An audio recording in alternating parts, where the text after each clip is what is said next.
As some of you already know, Michael Crichton is my favorite author, so for the sake of this review not being a towering example of my fanboying, let's just assume I spent the last 10 minutes gushing over how awesome a writer he was. Pirate Latitudes was actually a manuscript that had been discovered on Crichton's computer after his death in 2008, along with another book called Micro. Published in November 2009, Pirate Latitudes may be the most long-term project of Crichton's career. In an interview with the magazine American Films in 1979, Crichton mentioned that he had been working on a pirate adventure novel set in the 17th century. Since it came out, Pirate Latitudes has, of course, been compared to Pirates of the Caribbean. There certainly are a few similarities, but Pirate Latitudes doesn't shy away from the darker aspects of the times. Murder, slavery, betrayal, sex, and rape all appear within the pages of the book. Squeamish readers beware. The story follows Captain Charles Hunter, who fancies himself a privateer and not a pirate, because those two things are totally different. After learning about a special ship in port at a nearby Spanish settlement, the governor of Jamaica hires Captain Hunter to assemble a crew to raid the fortress of Matanceros. The only problem is that several attempts have already been made at raiding Matanceros, and every single one of them has failed, usually resulting in massive casualties. This is because not only does Matanceros have an extremely strong defense by natural layout and a wall of cannons, but it's also run by the cruel Spanish captain Cazalla. Hunter has to do the impossible and overcome both of these obstacles in order to loot a Spanish galleon loaded down with treasure. Throughout his career, Crichton has developed a rather distinct writing style. I would dare call it somewhat formulaic, but that's not to say it was boring or lackluster. In fact, he made it work rather well, the most obvious example being how he introduces his primary characters. He generally brings them in only one or two at a time. In the case of Pirate Latitudes, he introduces the governor of Jamaica, Sir James Almont, who hires Captain Hunter. Hunter then visits the noteworthy crew of his expedition one by one, and each of them gets a scene to display who they are and why we'll enjoy reading about them. However, the very theme of the book is unlike most of Crichton's work, since he usually wrote techno-thrillers. However, in some small ways, he does manage to sneak some techno bits in here and there.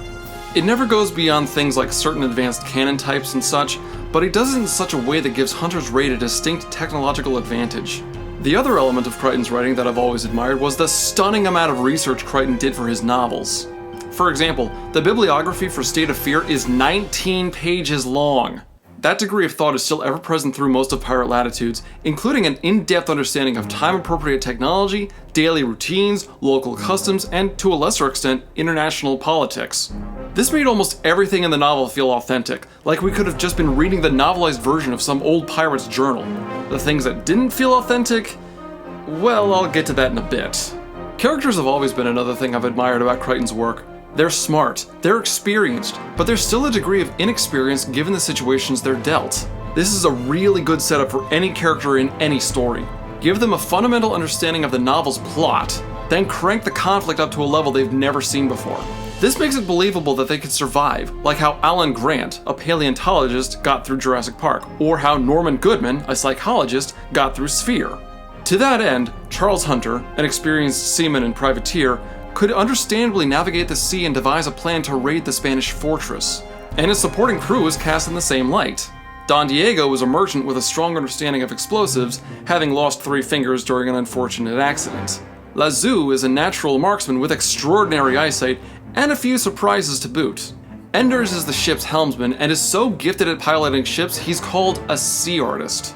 Bassa, also known as the Moor, is an enormous man who serves as the strongman of the group. Samson is the last named character of the crew and serves as a notorious fighter and assassin. He and Hunter butt heads on a number of occasions. With all these characters sailing in the Caribbean, what's not to like? Well, this is where the review bends to the less positive aspects. Readers beware, but some of this will dip into spoiler territory, so skip to this point if you want to jump straight to the rating and discover the book for yourself. While I was reading, I broke the book into 2 halves. The first half was classic Crichton. Characters and plot are introduced well and with an exhilarating rush, one right after the other. But the majority of the main plot, the raid on Matanceros, is wrapped up within the first half. The raid succeeds better than anyone would have thought, and Hunter even kills the fortress's captain, Cazalla, who Hunter had a prior history with. The book made a strong effort to tie these two together, with Cazalla having killed Hunter's brother some years before, but to have that conflict wrapped up at the halfway point is just wrong. The rest of the book is Hunter and crew zigzagging through various misadventures while Kazala's second-in-command, who we never actually meet by the way, hunt them in a warship throughout the seas. To be perfectly fair though, the book wasn't really finished. This could have been a draft that Crichton worked on and wasn't ready to show anyone. Considering how long he's been toying with the idea, he could have very well been at an impasse. Several of the ideas he plays with come out of nowhere and have minimal impact on anything related to characters or the plot overall. For example, after dealing with their Spanish pursuers, Hunter and company land on what they believe to be a deserted island for supplies and repairs to their ship. However, the island is actually inhabited by cannibals. The scene that follows felt so out of place with the rest of the novel. By the time I got to this section, I was already so worn out from the very drawn-out sea chase that I just wanted them to sail home and finish the book. But if that was out of place, then the fight scene against the sea monster was even worse. Yes, Captain Hunter and crew fight a kraken and live. Hunter's even grabbed by the monster and stands on top of it while the kraken is surfaced. In a world that has otherwise been very down to earth, this not only felt out of place, it felt downright alien. Was the squid from Sphere making a guest appearance or something? By this point, I was just rolling my eyes. Normally I'm a huge fan of anything Crichton writes, and I credit his novels for getting me into reading as much as I have.